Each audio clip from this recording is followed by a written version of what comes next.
Philip Rivers starting against the Jacksonville Jaguars and maybe the Houston Texans is the right decision. Sort of. Let's get to it.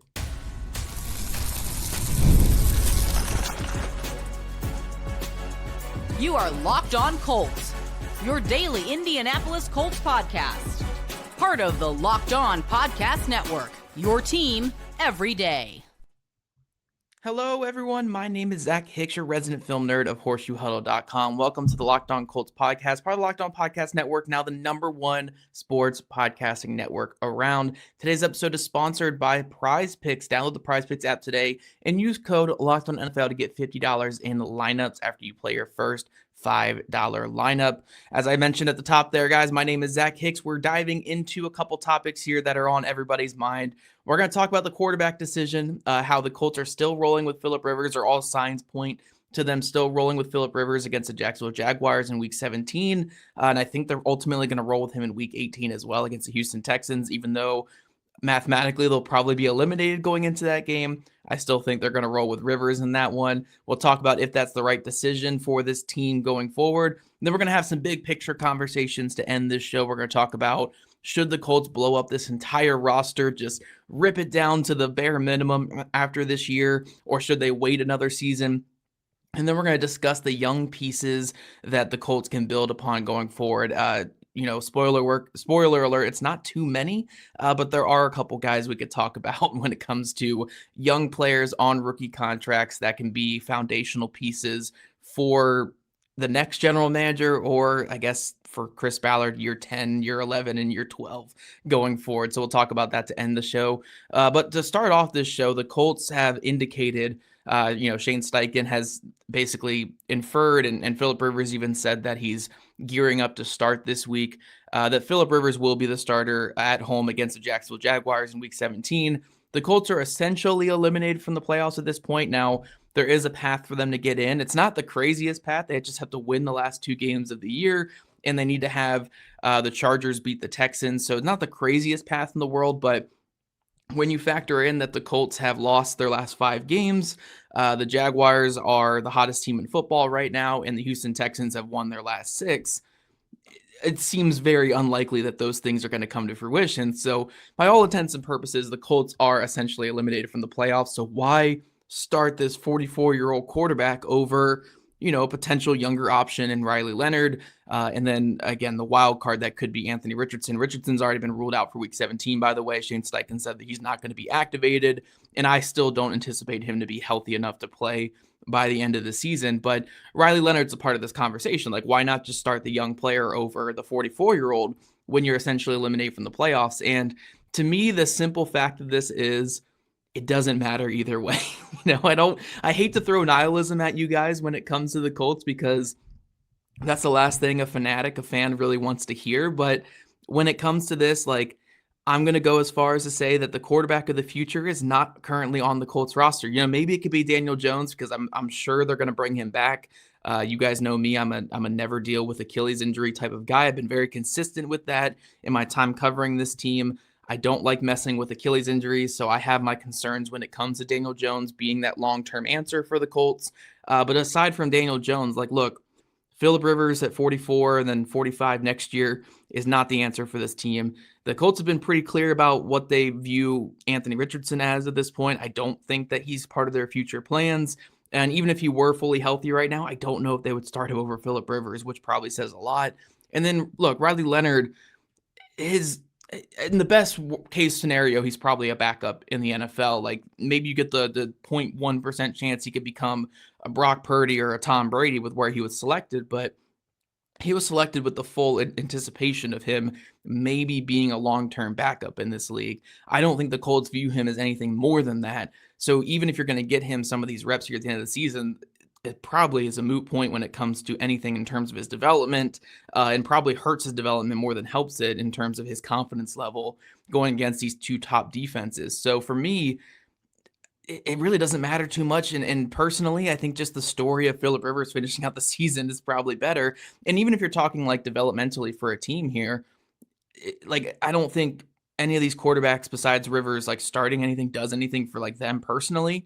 But I think for the guys around them, for these young offensive linemen in front of Phillip Rivers, hearing hearing a Hall of Fame quarterback in terms of how he calls protections, what he's seeing on defense, being someone in that film room, and being someone that they can rely on the field. I think that's probably the most impactful aspect of all this here, if we're truly talking about development in these final 2 games of the season. So it's probably the most beneficial, in my opinion, to start Phillip Rivers these final 2 games. Does it really matter that much in the long term? No. Like, the Colts winning or losing these final 2 games literally means nothing. Like, again, if they win these last 2 games, it can potentially make the playoffs. But in terms of like draft positioning, in terms of quote unquote tanking, like we always say, that it doesn't really matter for the Colts because they don't have a first round pick in this upcoming draft. And yeah, in terms of these young quarterbacks, I don't think they view any of these guys internally as being that guy for the future. Like, maybe if Richardson were healthy, you throw him out there their final 2 games, he lights it up in some degree in the best case scenario, and you can sell him for a higher draft pick in the offseason. But I don't think that was really going to be on the table, especially with the 2 defenses they're facing these final 2 games. And again, if you throw Leonard out there, I think the more likely scenario is his confidence gets shaken against 2 very good defenses in must-win games for them. So I think throwing Rivers out there is probably the best case. And it's not like Rivers played some horrible football. I mean, when we're watching that game on Monday night, Phillip Rivers was playing some outstanding football for the Colts. Yes, there were limitations in the running game, couldn't get off the ground because of his limitations as a quarterback, and the deep ball was just a mess. But the way that he was reading things underneath, the way that he was diagnosing the blitzes and moving protections around and getting the ball out, and made some pretty big time throws on 3rd down in that game, he's probably their best option to try to win these games as well, even again against these really good defenses coming up, because he's not going to be vulnerable to those blitzes as much as like a Richardson or Leonard are, because he can control the protection and get the ball out very quick. So, I mean, if we really look at this like all around, I mean, Phillip Rivers probably gives them their best chance to win these last 2 games, probably gives them their best chance to make a run for the playoffs. And then in terms of like development, he's probably still the best guy out there for these young guys, because they can just be around a quarterback of his pedigree and see how he prepares and see how he approaches these games. I think that's more valuable to these players around than getting some meaningless snaps to these quarterbacks that aren't going to be here after the season. Or if they are, like Leonard, it's more so in like a backup or a 3rd string type capacity. So overall, like, I'm not saying like I fully support 100% Phillip Rivers needs to start because he's just some great long-term option for the Colts by any means. But I think when you really look at all these options, like, we're picking the best of bad options here.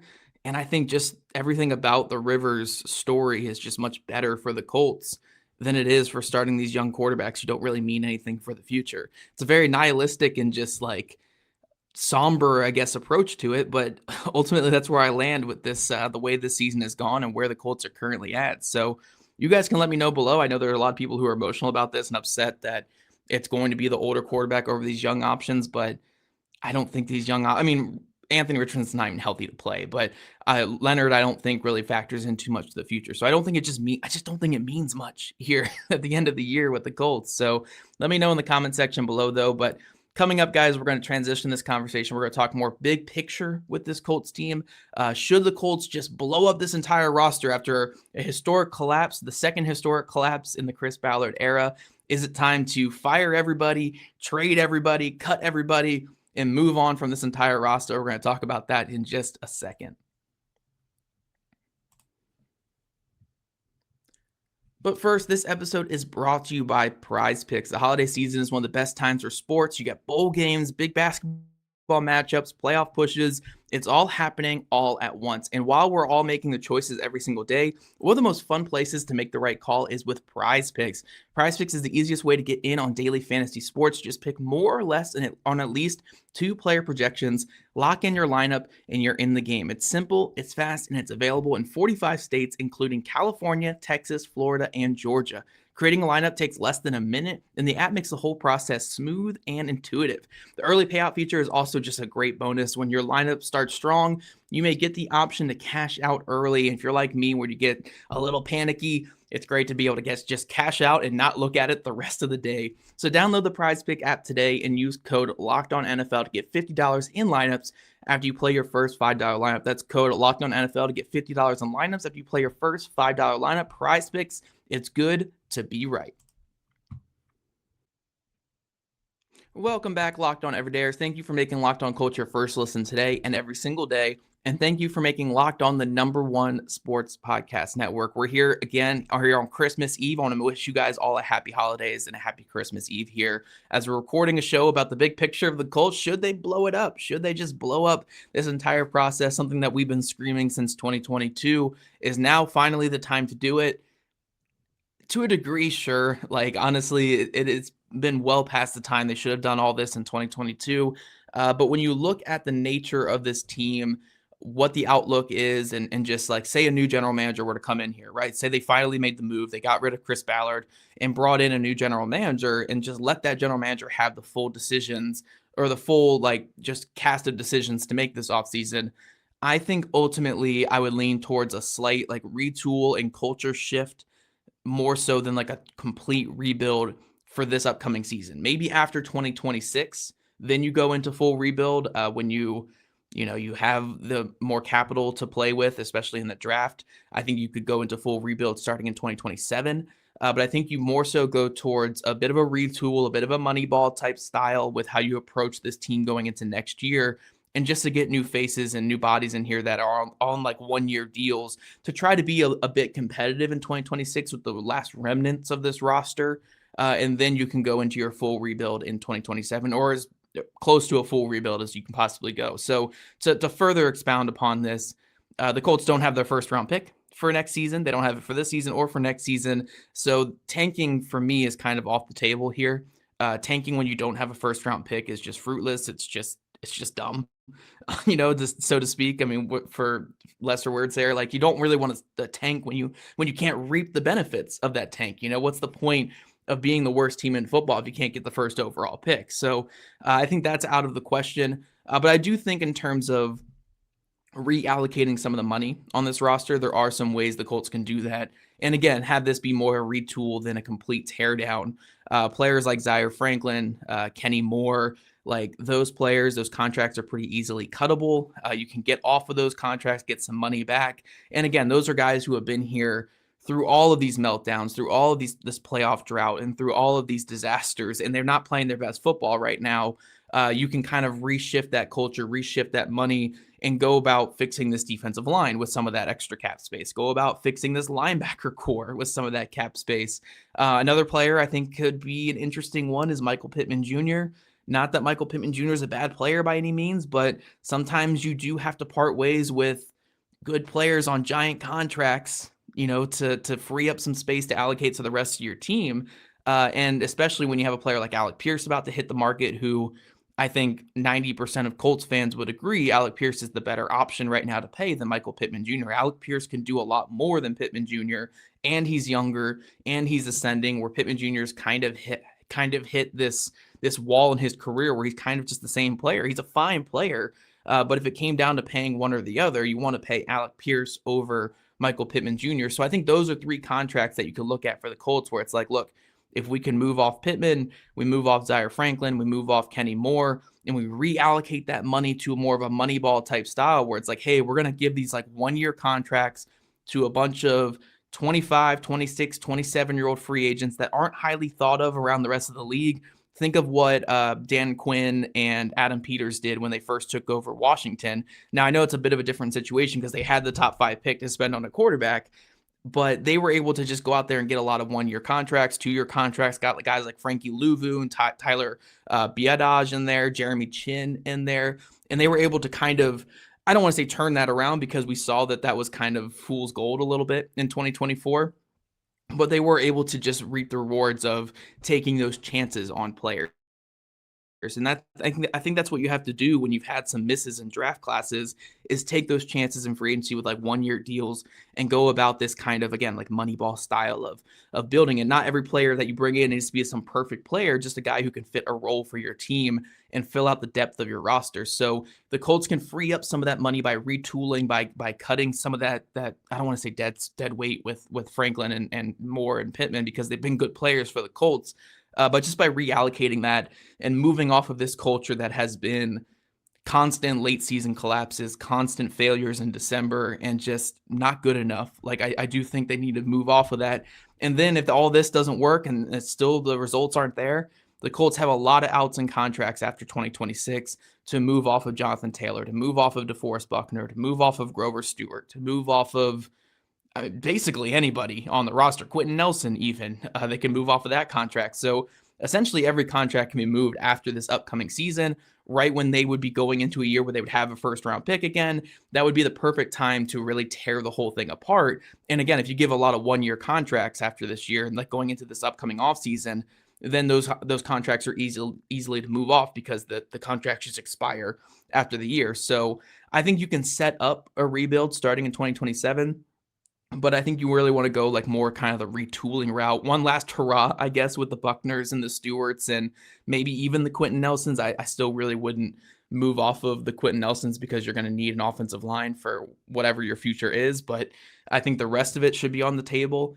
But yeah, I'm not saying don't blow it up, guys. That's my big thing here. I'm not saying don't blow it up because I fully see the Chris Ballard era as a failed roster build, as a failed build. You know, he tried different ways to get this thing going, get this thing off the ground. He tried to build through the draft. He tried to cheat the quarterback system, and not cheat it, but like take his shots at quarterback, from free agent quarterbacks to trading for a veteran quarterbacks to drafting one in the top 5. He failed in every regard with those, except maybe the Phillip Rivers signing for 1 season back in 2020. And then he even tried to spend big in free agency this past year with the Mooney Ward and Cameron Bynum and all that, and trading for Sauce Gardner. And the results of all that work, all that change, all those different things that he's done have been exactly the same. So I view this just as a failed build from Chris Ballard, and it takes time to fix those things. It takes time to rectify those mistakes. So I think if another general manager were to come in here, I think, again, shift that culture, have a slight retool for 2026. You don't want to go all the way to the ground and just tank this thing because you can't reap the rewards of that this upcoming season. But going into 2027, I think that's the perfect time to really rip this thing apart. And who knows, maybe in 2026, by doing this, like, again, this Moneyball style, this retool type of aspect of the roster, you can have those rewards and you can still build with this roster, just with better talent evaluator at the top. Maybe that can work. But ultimately, I think you're heading towards a rebuild in 2027 with this Colts team, because I just don't know where the avenue is for like long-term success with a core that's just getting older and older by the year. You know, Jonathan Taylor is not going to be in his prime for much longer. DeForest Buckner is already kind of coming out of his prime. Grover Stewart's already in his 30s. Like, you don't have this core for much longer. And they don't have a lot of young talent coming up, which we're going to talk about in a second. So I do think a teardown is coming for this Colts team. I just don't think it's necessarily coming this upcoming offseason, because there's no way to really reap the benefits of that, which again kind of contributes to why Chris Ballard should be fired, right? He took that big chance on Sauce Gardner. It's blowing up in his face. It's blowing up in the Colts' face. And that's another monumental mistake that I don't know how he's going to survive, but he ultimately might. But that's just a conversation for the squad show you guys are going to get later tonight. But coming up, guys, we are going to talk about some of those young building block players. You know, when you look at teams around the league, you're only as good as your superstar players and your players on rookie contracts. Those are the most important classes in the NFL. Your superstars that you pay big money to, that are just your difference makers, and what kind of production you're getting out of players on rookie contracts. And the Colts don't have a lot of production coming off of rookie contracts. We're going to talk about a couple of those building blocks going forward and talk about just like the lack of rookie contract building blocks that the Colts have compared to maybe a team like the Houston Texans, who have like a good dozen or so players on those deals going forward.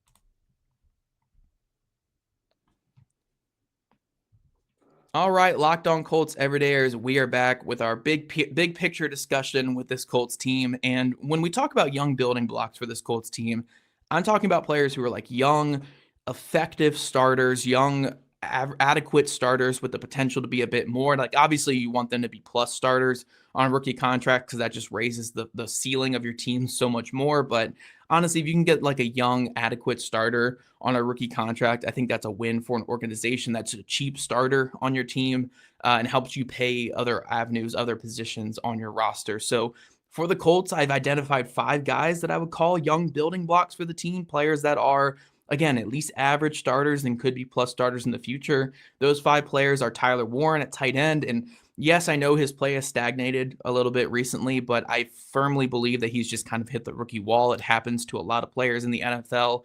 And for a player like Warren, who had such a productive final season in college, such a late season in the college year, to go right into training, go right into training camp, and then come into another season just like that. I think eventually just that wore on his body, and he's gonna be better with better conditioning and just a full NFL offseason to really prepare for the next year. So I'm in firm belief that Tyler Warren is a young building block for the team. He's about to set the Colts like rookie tight end receiving record here in the next week or two. Like, yes, his play has stagnated, but I think he's still a good player for this team going forward. Another one I have is Leatu Latu. Now, some people would disagree with this. There are some people who are a little bit lower on Latu than I am. There's some people that are a bit higher on Latu. I think Latu's a very fine player, maybe not worthy of the 15th overall selection as of right now, but I think he's close. I think the production has been a lot better this season. We are seeing him be a little bit more active in both the run and the passing game. If he can just take a bit more of a step in beating true pass sets from offensive tackles, which is a big ask. It's the biggest part of the position, and he hasn't really grown there yet. But if he can start doing that at a higher level, I think he can be a very good player for this Colts team. So I think he's a young building block player. He's at least an adequate starter as of right now. I would even argue slightly above average starter for the Colts. And going forward, I think there is potential for a plus starter with him. So I think he's certainly a young building block. When it comes to the offensive line, we got Matt Gonsalves and Tanner Bortolini. The other 2 I have on here, I think they're both pretty adequate starters as of right now, and I think they both have the potential to get much better. Both only on year 2 of their 4-year rookie contracts, so you get 2 more seasons of them at cheap play. I think that those guys were good finds for Chris Ballard, if we're going to be fair to him, and I think that they are going to be like long-term starters on this roster as long as they keep growing and keep doing what they're doing. And the final player, he's about to head into the final season of his rookie contract, so you only get 1 more cheap year of him, but Josh Downs in the slot. Now, he is having his worst season as a pro with the Colts this year, but you can always see just the talent and the production capabilities that he has on Sunday. He's a very good young player. And while he's not like a wide receiver 1 or anything, like he's purely a slot wide receiver, he's been very productive when called upon. And even with this down season, I think a lot of it just has to do with the style of play that their offense has been going through, more so than like his talent level. Like, he's had some bad moments, but for the most part, he's still produced in a lot of big ways. And I think Josh Downs is still a really good young player. So those are the 5 players that are going to be on their rookie contracts heading into next season, just to clarify. So a player like Alec Pierce, who is on his rookie contract this year, won't be on his rookie contract next year because he needs that big payday. So that's why he's not included on this. These 5 guys are on their rookie contracts going forward. And that's really all I have in terms of like young play. Like, I think 2 players that like are maybes are like your Adetomiwa Adebores and Jalen Travis. I don't think we've seen enough consistent play from either one of those guys to put them as young building blocks. So these are only the 5 guys that I really have as young building block players. But let's compare this to a team like, we're going to look at the Houston Texans, for instance, right? So we're looking at guys that they've taken from 2023 to 2024, 2025 draft class, the cheap talent that they've been able to bring in. And they just have so much. I mean, we can even ignore their top picks that they've had. So, like, we don't even have to go into the CJ Strouds, the Will Andersons, right? Because those are really high picks, and they just hit it out of the park with those guys. But to get like a Juice Scruggs in there at offensive line, who's given them some good starts. Tank Dell, who I know is pretty banged up, but when he's played has been a pretty good player for them. Linebackers Dylan Horton and Henry To'oTo'o have been very good for them. Xavier Hutchinson in round 6, a very productive wide receiver for them. In 2024, Kamari Lassiter in round 2, a top corner, one of the best young corners in football. Blake Fisher at offensive tackle.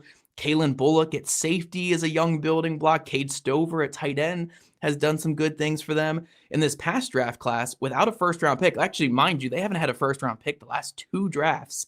And they've added, guys like Lassiter and Bullock. But this last one, Jaden Higgins in round 2 and Jalen Noel in round 3 to just give them more dynamic wide receiver room.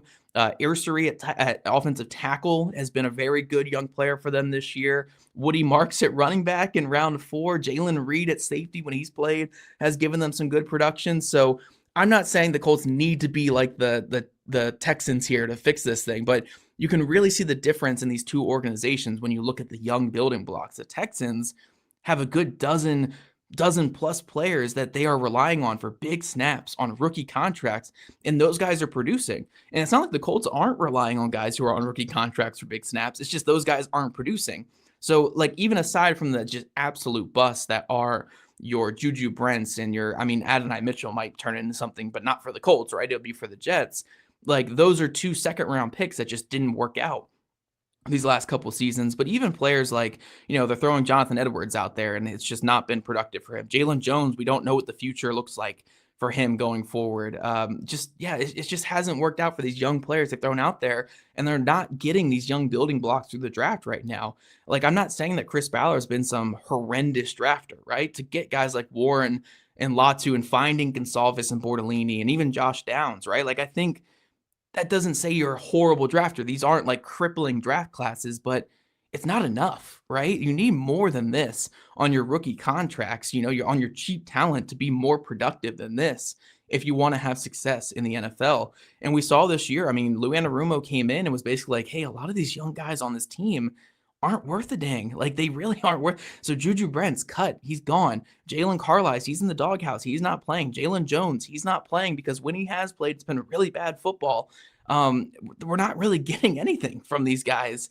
And as a result, they've had to go to a lot of these like 1-year stop gaps, like Jermaine Pratt coming in here, Xavier Howard having to fill a role, trading for Mekhi Blackman, from another team who hasn't been very good this year either. Like, just trying to plug these holes with veterans who just aren't it either, because the young talent on this roster wasn't good enough for Anarumo and, quite frankly, for Bradley either, considering where those defenses finished. So if there's anything that really points, and I know a lot of this is just like fire Chris Ballard because so much of it is, but if there's anything that says they got to make the change as general manager, it's for the pure fact that they can't let him have another draft class. It's not that his draft class has been awful, and it could certainly get worse for the Colts, but there's also a way it could get better for the Colts. And I think sometimes you have to take that shot to get better. You can't just keep stagnating and staying at this like adequate level because there's a fear of lower than that. You have to also strive for higher than that. And I think that's been the problem with the Colts for the last 9 years is not wanting to strive for much better and sticking with the status quo and sticking with the 8 and 9, I guess, in a lot of ways. So that's my little rant for today. I hope you guys enjoy your Christmas Eves, and obviously your Christmas is tomorrow. Jake will be joining you guys for the crossover tomorrow, talking with Tony Wiggins for Locked On Jaguars. So you guys can be all prepared for that Colts and Jaguars matchup that I'm sure you're all eagerly waiting on this weekend.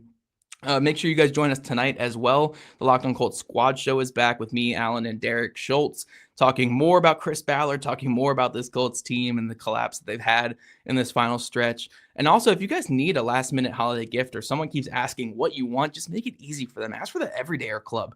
Ad-free episodes of this show, exclusive Discord server access, and much more. Subscriptions can be gifted through lockedoncolts.supercast.com. And if you guys want to become a Locked On Colts insider and chat with us directly and get that insider scoop, follow the link in our show notes. And if you don't already, make sure you're following at Locked On Colts, at Jake Arthur NFL, and at Zach Hicks 2, all on socials. Also, subscribe to us on YouTube or wherever you listen to your podcast. We love your guys' ratings, views. And again, I wish you guys a happy Christmas Eve and a Merry Christmas as well tomorrow, and happy holidays to everything that you guys separate.